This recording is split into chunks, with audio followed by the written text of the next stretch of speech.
All right. Okay, welcome folks to this recording that's all about uh, how to distribute podcasts, how to use external platforms so that your podcast reaches all sorts of Spotify's or Anchors or Podbase all at once.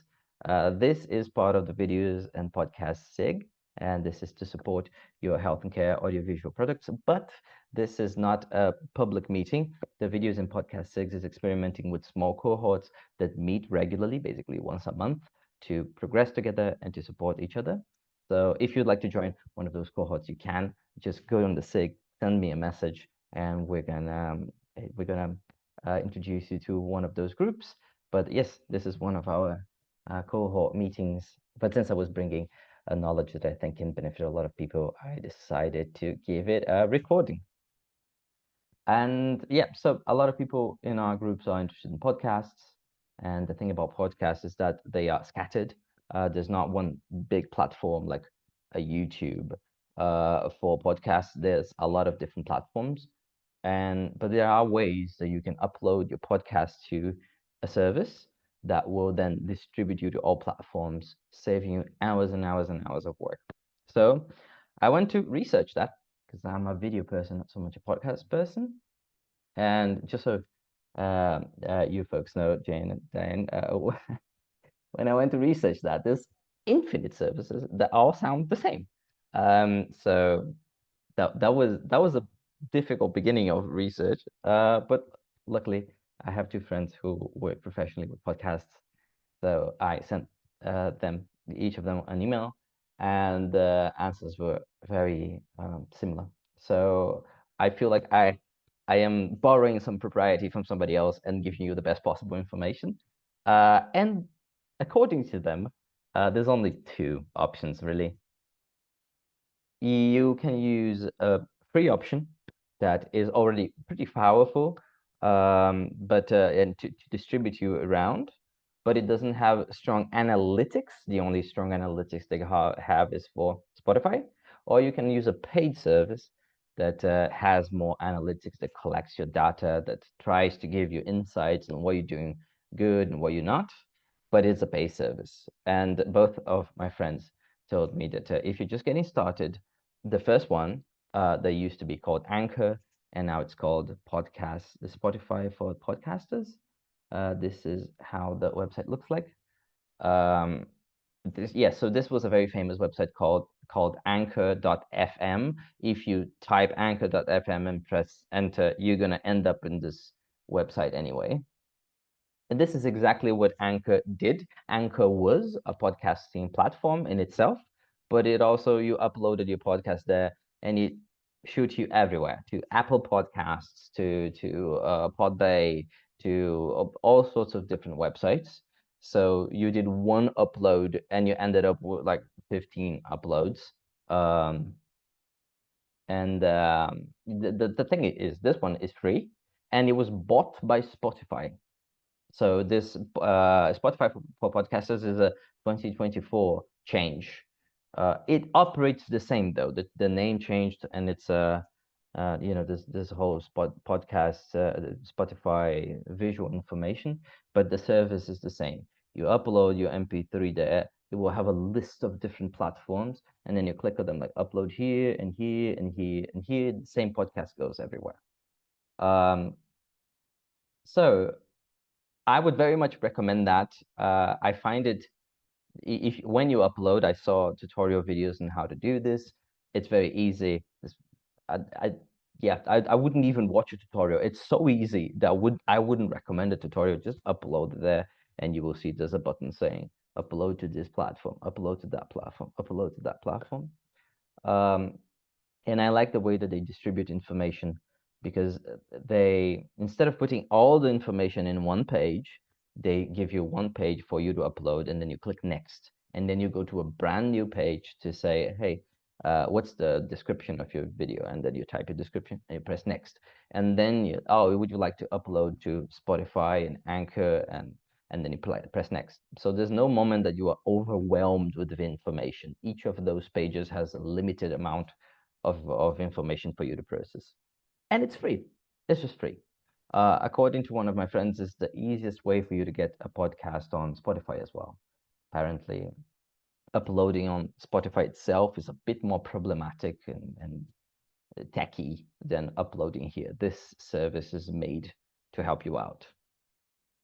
Um, what else was there to share? What did I put here on my notes? Oh yeah, one thing definitely for this, I was not 100% sure about the other one, but there's one podcasting service that it doesn't cover and that I would still recommend. So I would recommend to spend the extra 10 minutes uploading elsewhere, and that is YouTube. YouTube started its own podcasting thing not long ago. It was like maybe 8 months ago, 6 months ago. And YouTube is trying to become the next podcasting platform. So they are dedicating resources. They are trying to promote the podcasts that are on the platform. So even though it doesn't have the practical aspect of it, I would still spend the 10 minutes uploading it over there, even though it's not connected to anything else, just because YouTube is trying to benefit podcasters. The other service that I was told is this one here called a blueberry, but watch out because it's a blueberry that's written strange without the E, it's blueberry. Uh, and it's essentially the same thing. You upload your podcast once, you put your description, your metadata once, and it just distributes everywhere, including Spotify, including Anchor. So you don't have to use both. You just have to use one. But this one is paid, and this one will give you more analytics. So don't do it now if you're just getting started.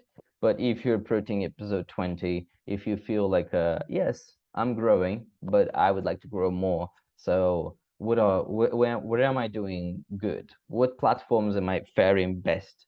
How can I tap into the things um, that I'm already doing well and doing better? I think this is the solution. Um, though even though it does capture the data and it does give you more insight in the podcasting world overall, um, Spotify for podcasters, for evident reasons, gives you better data on Spotify specifically, and it gives you data that this guide doesn't. So here you have special Spotify tools. You can, for example, I don't know, they said upload videos for your podcast if you want. Upload You can make polls to ask your audience questions, and those things are really cool. You just need to know that they are just for Spotify and Anchor, because Spotify bought Anchor. But so they're limited. You're not asking your entire audience. You're just asking your Spotify audience. But still, they can be powerful tools for you to, ask questions to your. Imagine if you had one question every episode, and then the first few episodes wouldn't maybe not get have any answers, maybe one or two, but by episode 30 you get like five responses, and some of them could be even people you will interview next time. So also a plus here that this one can't offer. But as far as I understood, I'm not a podcast person, but as far as I understood, this one is just better, but it's paid. Okay, that's it. Um, I mentioned YouTube. I mentioned Blueberry. Yeah, I think that's it. I think this is what I had about podcast distribution. And it's a very complicated world because it's not centralized like the others. But hey, not being centralized also uh, it has its advantages. It means that there's not one single algorithm that chooses who gets to watch you. You have actually 10, maybe even 15 different algorithms. And for one of them, your podcast might be exactly what they're looking for, exactly what that particular algorithm promotes. Oh yeah, one thing I almost forgot. I saw a couple of videos while in my research that were not exactly about platforms, but one information that I thought was very useful and that I thought I should bring here is that this little image that represents podcasts. Like if I go on Apple Podcasts here, There's this little thumbnail for each podcast. Um, oh no, I don't know how to use this. Oh yeah, okay. Let me share my screen. So those here, my research told me that all of those here are actually pretty bad. Because what seems to be agreed by this one here is good, for example. Let's talk about it. Is that generally people are going to see those images, the little images that represent your podcast. They're going to see it very small. They're going to see it really, really small on their phones. So preparing an image for this size, it's sort of pointless. You need to use very bold letters like this. This one's fine as well. This one is fine as well. You need to use very bold letters. And if you're going to use a symbol, you need to use a symbol that's going to be recognizable when it's minuscule, when it's really, really tiny. So something like one or two words paired with a very, very simple symbol. Um, don't put two people, put a single person, or like one pill, or like one cable. If you're talking about neuroscience, put a brain. Don't try to reinvent the wheel, because yeah, people are going to see it way too small to understand anything clever. So something like that really work.